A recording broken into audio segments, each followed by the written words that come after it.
What's up, everybody? On today's jam with me, we're going to play through a simple 1-4-5 blues in the key of A with all dominants. Okay, we've been doing a couple things here in the key of A, completely unintentional. I recommend actually that you go through a different key every day or every week or whatever your learning pace is right now. Don't sit on the same key. It's just coincidental that the last couple things that we've been doing are in A, okay? Anyway, whatever. We're going to be working in the key of A, dominant blues today. Very simple, okay? The question that comes up is, okay, what key is it in? All right, I'll just play A blues.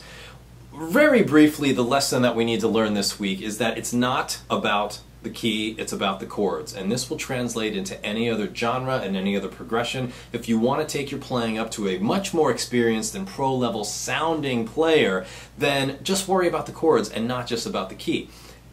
This is an amazing example right here that we're going to do today, because as soon as we switch away from the 1 chord, we get into the 4 chord. In the key of A, that's a D7.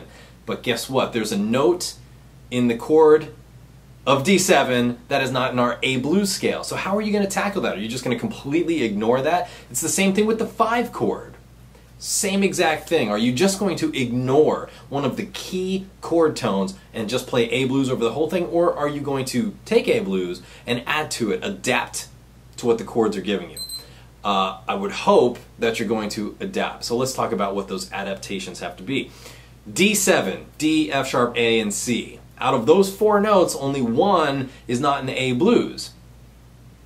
F sharp, okay? So it doesn't mean that you have to completely change your thinking. Just think of A blues, but now add in an F sharp. When we go to the 5 chord, E7 is E, G sharp, B, and D. Again, only 1 of those notes is not, I'm sorry, in this one there's 2 notes that are not in A blues. Now we've got the B, which is the 2 of A.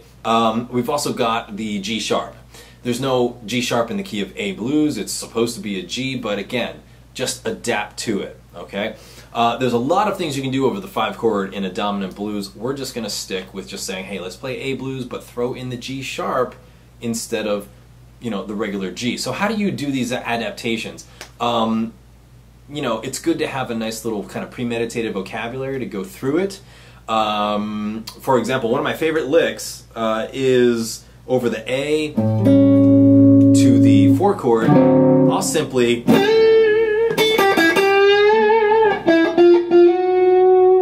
so there I was playing just an A blues, but I walked it in a nice chromatic way up to the F sharp, preparing for the 4 chord. And you can do all sorts of things like that, okay? When it comes to the 5 to 4, which is the 9th measure and 10th measure, I may just take an E and a G sharp and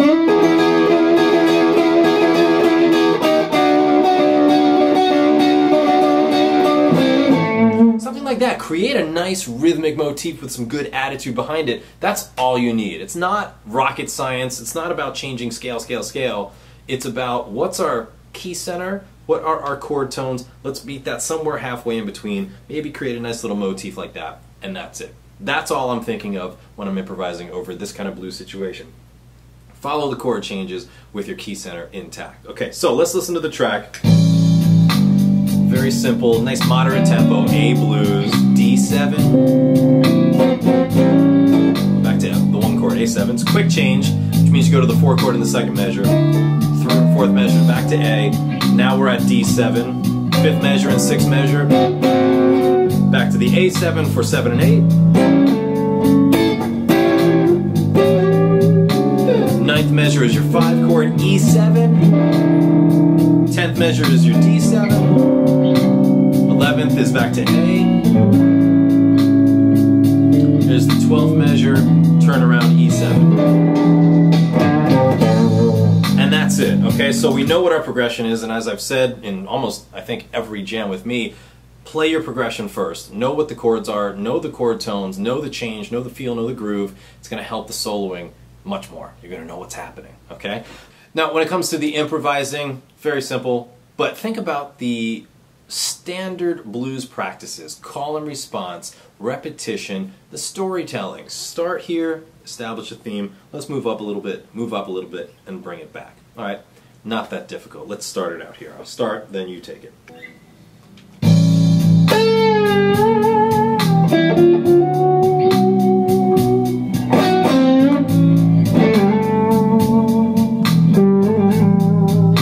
Let it breathe. Call and response again.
stuff. So again, my suggestion is know your key center, know the chord changes, but really focus on those chord changes to take it not just from A blues, but to A blues with the adaptations that are going to make you sound up here, just more experienced. All right, loop it around a bunch of times, have some fun with this. I'll see you next week.